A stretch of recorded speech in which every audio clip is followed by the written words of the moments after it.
Welcome back to the YouTube channel and cameras madzulo abwino konse kumene tili. So actually timbani ba nkhondo iyi pakati pa Iran, Israel komanso America ndithu ikuoneka zoti yalimba mtima. Yalimba mtima da ase Netanyahu usatisokoneza ase. Usatipusitsa ase. So libusitse tikusafana ndife kwa America kono. Okay, iwe sunga maruza aya no. Okay, never zinthu zingaba zimene zinthu zamba so ntukulilika zinthu zina zimene America imapezeka kuti imaonesa kuti ikupanga chifukwa ikupangidwa ikupasidwa pressure ndi Israel azitaya zimenezo nde zilungama zimene makamba nthawi seja pano pazamba kuloleka. Okay, so pali this issue inu mukumbukira pano bwino pa nthawi imene Trump amayankhula manena kuti hey Iran tikuyenera tichepetse zida zawo ali zida zambiri kwambiri ma ballistic missiles acha capability yake tichepetse isakhale isakhale amphamvu kwambiri kuzida za ma ballistic missiles. Mukumbukira nthawi imene timakamba ija. Yes, so chimodzi mwa zinthu zimene apitira ku Iran ndikukachepetsa kuti wacha sakhale ndi zida zambiri yayi. So anyway, amapusha zimene na Netanyahu pano a Trump wafusa tanani bwinobwino nkhani khuza ndi zida Iran pacha mafuna muchepetseka kapabili kuthekera kwa zida zambiri. Netanyahu akuyankhula kuona kuti Saudi Arabia ngati ingakhale ndi zida zomwezo Katanga tingakhale ndi zida zomwezo, why tibondeleza Iran kuti sakhale zida zomwezo? Iran isiyeni Iran. It's actually, I mean, this is not fair. Sichilungamo kuti ena auti alole zoti akhale ndi zida zamphamvu. Actually sizida zopsa kwambiri poyerekeza ndi nuclear. Bora sakhale ndi nuclear nkhani yathabati pompacha. Now you see.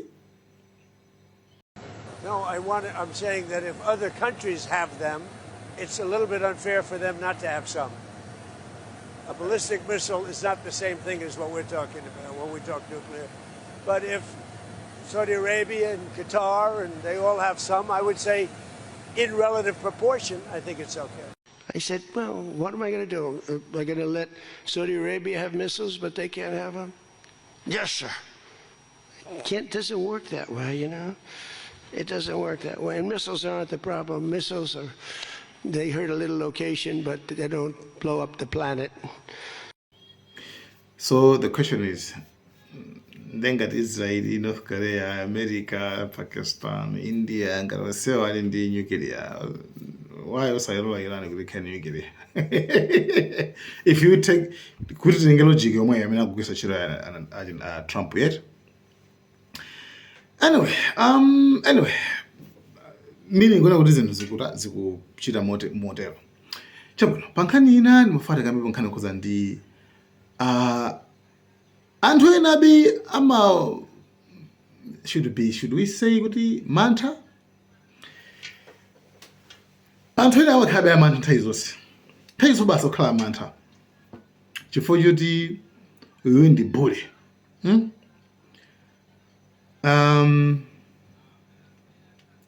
Munaona kwa ino chimunthu chankhaza kwambiri. Chimunthu chankhaza kwambiri. Chakupezewe kumwa madzi, wagula madzi ukumwa madzi. Changobwera, ikarobwesa madziwo. Chamwa chakhuta. Otsala chakupatsa. Umapeza anthu ena ake chifukwa cha mantha, chifukwa chodzionera pansi, mapeza kuti basa kuthokoza. Athokoza bwana ichi, bosa athokoza kwambiri chifukwa cha madzi amwe patsawa. I mean, munaona kwa anthu amenewo othokoza zinthu zoti panalibepo. Like sakuyenera kuthokoza. Okay, President wa UAE. Ye uja basi ku Geneva kuja ku Geneva, sorry, ku G7 ku summit G7 kuja ku France ati kubwera kumuyandikira Trump ati kumamuuza kuti tathokoza kwambiri chifukwa chobwera kunoku, tathokoza kwambiri chifukwa chotithandizira makamaka kuchothandiza dziko lathu, tathokoza kwambiri, tadziwadi kuti inu ndi ally weniweni, tathokoza kwambiri. Come on.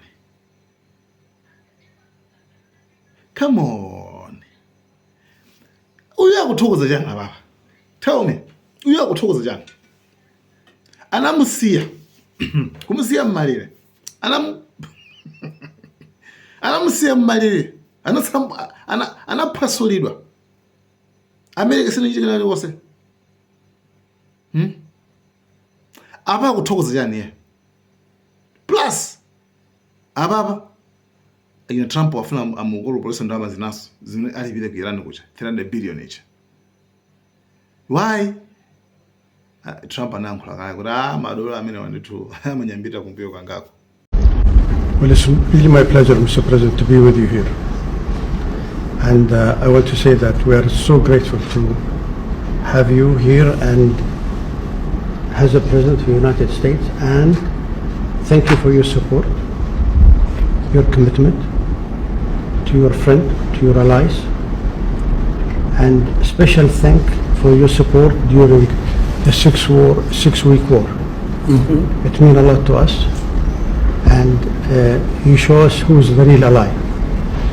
And without your support, your commitment, Mr. President, not my country only, but the Middle East will be in a different part of the world, different situation today. So really my pleasure to see you today, Mr. President, and thank you for giving us the time, and there is a lot of things we can talk about for going forward between our two countries, how we can make our relationship even better. So tend to move Trump kuti Trump anayankha yani. That means Trump akuzoka tula nawo nenda achisirwa. Trump ungayankha kuti maona anthu olemera ukakhala munthu olemera sumakweza mawu kwambiri hayi umayankhula bodeka anthu olemera. So Trump chimene anaona moyeni chimenecho basi ndalama amangola ndalama, no dignity. Uli palibe ulemu. Country, how we can make our relationship even better. We love it. Thank you, my friend. See, when you're that rich, you can speak that lowly. I was just wondering, can anybody hear that? But when you're so rich, you have such confidence that you don't have to do any strain to the voice. He's great. So, do you have any questions, please? What should we expect? Chabwino. Awawa ndalaja president wa UAE, it's like akuthokoza zero. Chimene apanga ndi mantha kuti awani mabig. Ari kufuna kuonesa mbali kuti ifetu sidandala ifetu ndi mbali yanu kuti America ifetu ndi mbali yanu. Ifetu ndi nkhwapa mwanu mwezi tigwisa ntchito. That's it. Kupepera. Nde kuthokoza kwina tsopano. Kuthokoza kwina kwati mantha right? Kwabwera kwa Trump. I told you guys. Trump akuti akuthokoza Russia, Putin. Akuthokoza so President Xi Jinping, President wa China.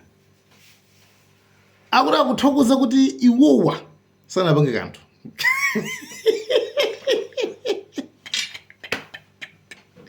Come on, guys, come on. Akuthokoza kuti akuti sanapange kanthu kalikonse. Guys, I mean, inu mukona bwanji. Ndabukona bwanji. It's going to take a long way for them to build back their anti-aircraft stuff. It's going to take, and you know, the other thing, I want to thank China, President Xi. I was with him, and he stayed neutral, totally neutral, and I appreciate it.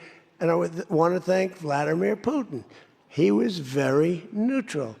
They could have made it much more difficult for us. And I want to say it. You know, somebody would say, "Oh, that's terrible. He's thinking he's thanking President Xi of China.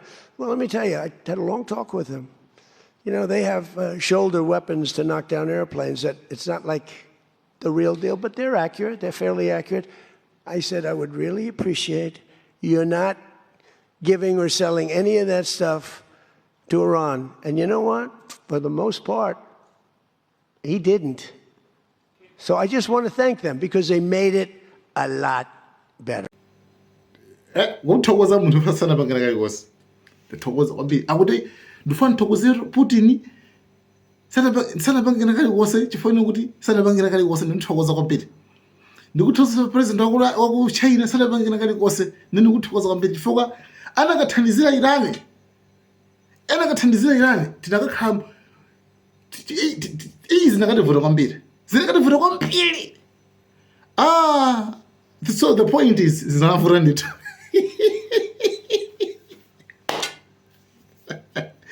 Point is zinavura ndithu, zinavuta. Mimi mankhulula kuti zavuta.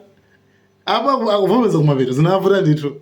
Kuma pa kuthokoza Russia, akuthokoza China. Mambo ndawa.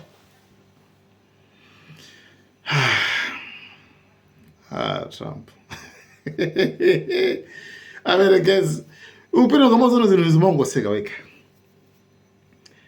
So after abo akuti yayi Russia German our madinawa akuti kope ijai rulusama kama kachujen chi diru abatsani thuso atumizira sawo now mendan atumizira Netanyahu kuma kuti sali so happen ndi mine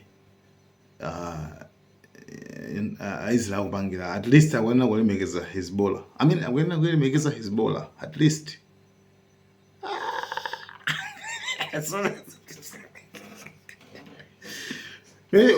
I mean sungango polisa like sungango polisa building yours yeah sizabuna zwenzo. And you'll see that when you see the agreement, but it's appropriate that we release the agreement. And we did send a copy to Israel, by the way. They've been a good partner.